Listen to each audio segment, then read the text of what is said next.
Yes, welcome to Big TV Digital Live Breaking News. Yes, భయపడినట్టే జరిగింది. 2 HMPV కేసులు బెంగళూరులో నమోదైనట్లు కూడా వైద్య అధికారులు నిర్ధారించారు. ఈ నేపథ్యంలో ప్రైవేట్ ఆసుపత్రిలో 8 నెలలు 3 నెలలు చిన్నారులకి వైరస్ సోకినట్లు తెలుస్తుంది.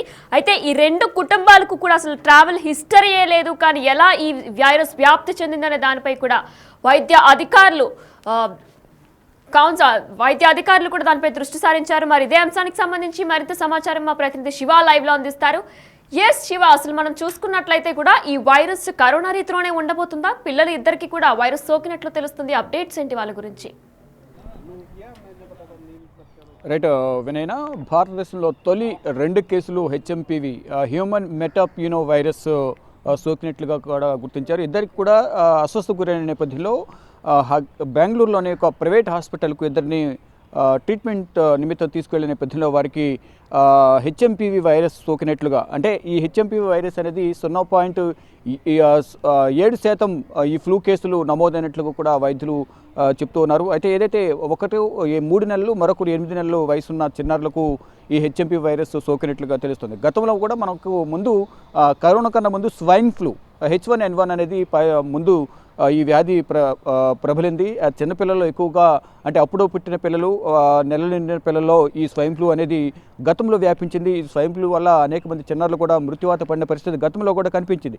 దాని తర్వాత మళ్ళా కరోనా అనేది మళ్ళీ COVID-19 అనేది వ్యాపించింది. దాని ద్వారా అనేక మంది ప్రపంచవ్యాప్తంగా ప్రాణాలు కోల్పోయారు. మరొక కొత్త కేసు అనేది మళ్ళీ ఇప్పుడు ప్రపంచంలోకి, దేశాల్లోకి, ఇతర దేశాలకు, అంటే ఒక చైనా నుంచే ఈ వ్యాధులన్నీ కూడా అక్కడ వ్యాధులు పుడుతున్నాయి, ఇతర దేశాలకు అవి వ్యాపిస్తూ ఉన్నాయి. గతంలో కూడా కరోనా కానీ ఇతర వ్యాధులు కూడా అక్కడే పుడుతూ ఉన్నాయి. అక్కడ ఆహారపు అలవాట్లు కానీ, అక్కడ జీవన శైలి కూడా విభిన్నంగా ఉంటుంది. ఈ నేపథ్యంలోనే అక్కడ వైరస్ పుడుతుంది అనేది కూడా ప్రపంచ దేశాలు కూడా అనేక విమర్శలు అయితే చైనాపై చేస్తున్నాయి. దానిలో భాగంగానే గతంలో కరోనా, ఇప్పుడు హెచ్ఎంపీవీ హ్యూమన్ మెటాప్యూనో వైరస్.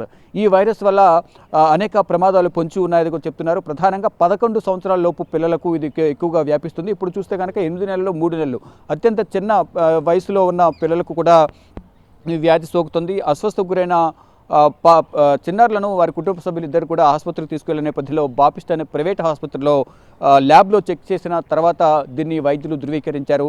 ఈ హెచ్ఎంపీ వైరస్ సోకినట్టు తెలిపిన నేపథ్యంలో ఇటు కర్ణాటక వైద్య శాఖ కూడా ఇది నిర్ధారించాము, ఇది హెచ్ఎంపీవీ వైరస్ సోకినట్లుగా కూడా మాకు అనుమానం కలుగుతుంది. ఇది ఏదైతే ఆ ప్రైవేట్ ల్యాబ్ ఏదైతే ప్రకటన విడుదల చేస్తుందో దాన్ని మేము ధృవీకరిస్తున్నామని చెప్పారు తప్ప వారి ల్యాబ్లో దీనికి సంబంధించి ఇంకా ల్యాబ్లో ఇంకా చెక్ చేయలేదనేది వారు చెప్తూ ఉన్నారు. మరోవైపు కొద్దిసేపటి క్రితమే ICMR కూడా కొన్ని మార్గదర్శకాలను జారీ చేసింది. ఇటు ఢిల్లీ ప్రభుత్వానికి, ఢిల్లీలో కూడా కొన్ని సూచనలు చేసింది, ఇటు రాష్ట్రాలు కూడా కొన్ని కీలక సూచనలు చేశారు. ICMR కూడా కొద్దిసేపు క్రితం ఇండియన్ కౌన్సిల్ మెడికల్ రీసెర్చ్ కూడా బెంగళూరులో 2 కేసులు నమోదైనట్లుగా ధృవీకరించింది. ఇక కేంద్ర ఆరోగ్య శాఖ కూడా గతంలో కూడా చైనాలో ఏదైతే వ్యాధులు వ్యాపించాయో దానికి సంబంధించి కానీ ఇప్పుడు కొత్తగా వస్తున్న వ్యాధికి సంబంధించి అందరూ తగిన జాగ్రత్తలు తీసుకోవాలనేందుకు ప్రధానంగా చెప్తూ ఉన్నారు.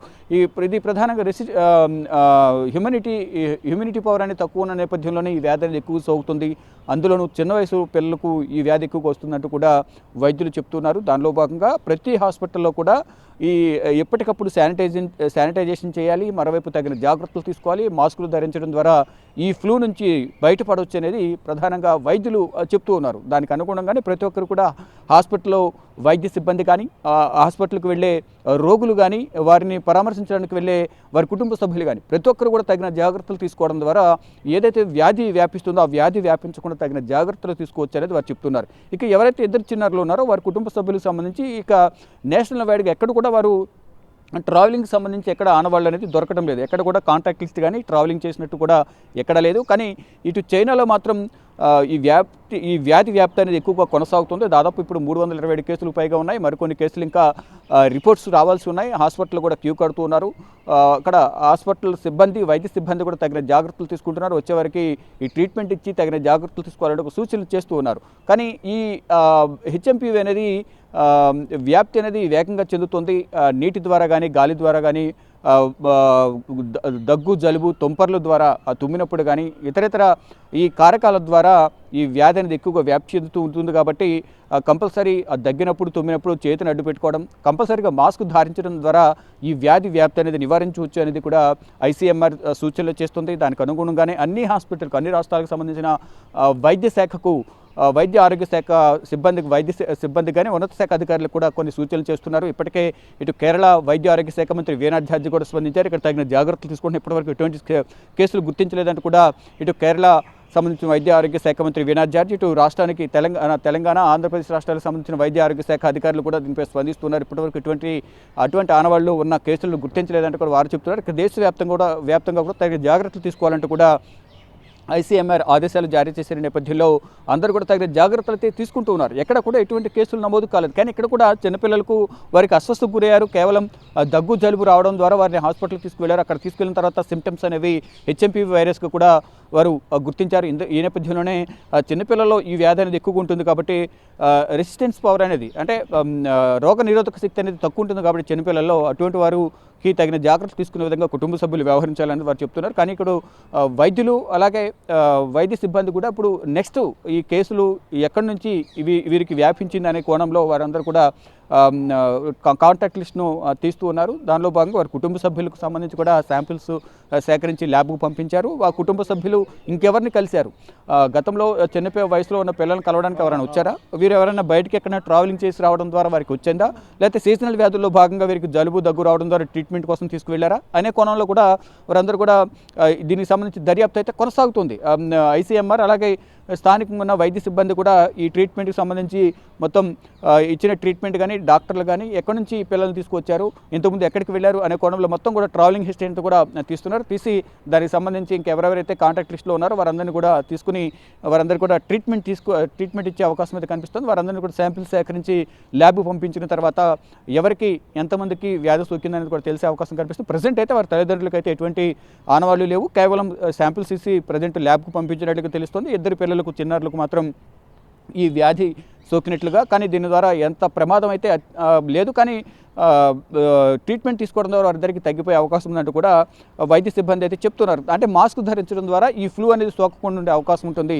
అంటే ప్రమాదకర స్థాయికి వెళ్లకముందే తగిన జాగ్రత్తలు తీసుకోవాలనేది కూడా ప్రధానంగా వైద్యులు అయితే సూచిస్తూ ఉన్నారు. ఇటు రాష్ట్ర ప్రభుత్వాలకు ఇటు కేంద్ర ప్రభుత్వం గతంలో కూడా చైనాలో వ్యాధి వ్యాపించిన నేపథ్యంలో HMPV వైరస్ సోకిన నేపథ్యంలో వ్యాపించిన నేపథ్యంలో ఆ వ్యాధి అనేది మన దేశంలోకి రాకుండా ఉండే విధంగా తగిన చర్యలు తీసుకోవడం ద్వారా అందరికీ మంచిది అనేది కూడా రాష్ట్ర ప్రభుత్వాలకు కేంద్ర ప్రభుత్వం సూచనలు చేస్తుంది. దానిలో భాగంగానే ఇప్పుడు ఈ వైరస్ అనేది భారతదేశంలోకి వ్యాపించకుండా తగిన జాగ్రత్తలు తీసుకోవాలనేది ప్రధానంగా రాష్ట్ర ప్రభుత్వాలకు సూచనలు చేస్తున్నారు. ప్రతి హాస్పిటల్లో కూడా తగిన జాగ్రత్తలు తీసుకోవాలి. దీనికి సంబంధించిన పారాసిటమాల్ ట్యాబ్లెట్స్ కానీ ఇతర ట్యాబ్లెట్స్ అన్ని కూడా అందుబాటులో ఉంచుకోవాలి. దానికి సంబంధించిన మెడికల్ కిట్లను కూడా అందుబాటులో గతంలో ఏదైతే కరోనా సమయంలో మెడికల్ కిట్లకు సంబంధించి కానీ ఆక్సిజన్ సిలిండర్లు కానీ బెడ్స్ కానీ ఐసోలేషన్ బెడ్స్ కానీ ఇవన్నీ కూడా అందుబాటులో ఉంచుకోవడం ద్వారా ఈ వ్యాధిని సోకిన వారిని వెంటనే ట్రీట్మెంట్ ఇవ్వడం ద్వారా త్వరితగతిన వారిని రికవరీ చేయొచ్చు. నార్మల్గా వాళ్ళు మళ్ళీ ప్రజలు తిరిగే విధంగా తగిన ఫెసిలిటీస్ వారికి ట్రీట్మెంట్ ఇవ్వడం ద్వారా అంతా మంచిగా ఉంటుంది అనేది ప్రధానంగా వైద్య శాఖకు కేంద్ర వైద్య శాఖ కానీ ఇటు Indian council medical research department కూడా వాళ్ళు సూచనలు చేస్తుంది. మొత్తంగా చూసుకుంటే ఈ చైనాలో ఈ సీజనల్ ఇన్ఫ్లుయెంజాస్ అనేవి ఫ్లూస్ అనేవి ఎక్కువగా వ్యాపిస్తూ ఉంటాయి. అక్కడ జంతువులను ఎక్కువగా తింటూ ఉంటారు. ఈ నేపథ్యంలోనే దాని ద్వారా వైరస్ అనేది వ్యాప్తి చెందుతుంటుంది. అక్కడ ఆహారపు అలవాట్లు కానీ వారి జీవనశైలి వల్ల కూడా ఈ కొత్త రకాల వైరస్లు అనేవి పుడుతూ ఉంటాయి. దాని ద్వారా అక్కడి నుంచి ఇతర దేశాలకు ట్రావెలింగ్ చేసేవారి ద్వారా ఈ వ్యాధి అనేది ఇతర దేశాలు కూడా ఇప్పుడు ప్రజెంట్ ఇది ఇతర దేశాలకు కూడా వ్యాపించింది. కానీ దీన్ని అరికట్టడం ఎలా అనే దానిపై కూడా అందరూ దృష్టి సారించాలి, తగిన జాగ్రత్తలు తీసుకోవాలనేది కూడా ICMR సూచన చేస్తుంది. HMPV వైరస్ అనేది సోకకుండా అందరూ తగిన జాగ్రత్తలు తీసుకోవాలంటూ కూడా రాష్ట్ర ప్రభుత్వాలకు ఇప్పటికే పలు ఆదేశాలు సూచనలు కూడా ఇచ్చినట్లుగా తెలుస్తుంది. ఈ హ్యూమన్ మెటాప్యూనో వైరస్ HMPV అనేది సోకకుండా ఉండే విధంగా గతంలో ఏదైతే మొదట స్వైన్ ఫ్లూ అనేది దేశాన్ని వణికించింది, చిన్నపిల్లలు ఎక్కువగా ఈ ఇబ్బంది ఏర్పడింది. దాని ద్వారా కొంతమంది చిన్నపిల్లలు కూడా మృత్యువాత పడ్డారు. అత్యంత చిన్నారులను అప్పుడే పుట్టిన పిల్లల్లో ఈ స్వైన్ ఫ్లూ అనేది ఎక్కువగా వ్యాపించింది. తర్వాత కరోనా వేవ్స్ అనేవి ఎంతటి బీభత్సాన్ని సృష్టించాయి. అందరూ కూడా మరువలేని అవి ఇబ్బందులు అంటే ఎవరు కూడా మర్చిపోలేని దృశ్యాలు అవి గతంలో జరిగినవి. ఇప్పుడు కూడా అటువంటి భారీ మూల్యాన్ని చెల్లించుకోక తప్పదు. కాబట్టి గతంలో ఏ విధంగా అయితే కరోనా సమయంలో తీసుకున్న జాగ్రత్తలు ఏవైతే ఉన్నాయో అవి ఇప్పుడు తీసుకోవడం ద్వారా ఈ వ్యాధి బారిన పడకుండా ఉండే అవకాశం ఉంటుందంటూ కూడా వైద్య శాఖ అధికారులు రాష్ట్రాలకు సూచనలు చేస్తూ ఉన్నారు. వినయన శివ, మరి కోవిడ్ తరహాలోనే క్వారంటైన్లో పెట్టి చికిత్సలు అందిస్తున్నారా? 8 months 3 months బేబీస్ ఇద్దరికి కూడా క్వారంటైన్లో పెట్టి చికిత్స ఏమైనా అందిస్తున్నారా? కోవిడ్ తరహాలో కూడా మనం చూసుకున్నట్లయితే వారికి కూడా క్వారంటైన్లో పెట్టి చికిత్స అందించేవారు. మరి హెచ్ఎంపీవీ వైరస్ సోకిన ఇద్దరు పిల్లల్ని కూడా అలానే చేస్తున్నారా? రైట్, గతంలో ఏదైతే కరోనా సోకిన సందర్భంలో వారి క్వారంటైన్ పీరియడ్ అనేది కొంత మినిమం 15 days 20 days అనేది ఉంటుంది. వారికి కొంచెం ఫ్లూ లక్షణాలు తగ్గిన తర్వాత వారిని మళ్ళా క్వారంటైన్ నుంచి నార్మల్ వార్డుకి పంపించేవారు. కొంతమంది ఇంటి వద్ద ఉండి బయటికి రాకుండా ట్రీట్మెంట్ తీసుకోవాలంటూ కూడా వారికి సూచనలు చేసేవారు. అదేవిధంగా ఇప్పుడు కూడా ప్రజెంట్ చిన్న వయసు ఉన్న పిల్లలకు ప్రజెంట్ అంటే అత్యంత ప్రమాదకరం కానప్పటికీ ఈ ఫ్లో స్టార్టింగ్ స్టేజ్లో ఉంది కాబట్టి ఈ ఫ్లూ అనేది ప్రజెంట్ స్టార్టింగ్ స్టేజ్లో ఉంది. వారికి ట్రీట్మెంట్ ఇస్తున్నాము, ఎటువంటి ఇబ్బంది లేదు. కానీ ప్రజెంట్ వైద్యుల పర్యవేక్షణలో ఉండాలంటూ కూడా వారి కుటుంబ సభ్యులకు వైద్యులు చెప్తున్నట్లుగా కూడా తెలుస్తుంది. దానిలో భాగంగా ప్రజెంట్ ఇద్దరు కూడా 8 నెలలు అలాగే 3 నెలల చిన్నారులు ఇద్దరు కూడా ప్రజెంట్ బెంగళూరులో ఒక ప్రైవేట్ హాస్పిటల్లో ప్రజెంట్ ట్రీట్మెంట్ తీసుకుంటున్నారు. వైద్యుల పర్యవేక్షణలో ఉన్నారు. వారి కుటుంబ సభ్యులు కూడా వైద్యుల పర్యవేక్షణలో ఉన్నారు. కానీ ఇప్పుడు ప్రజెంట్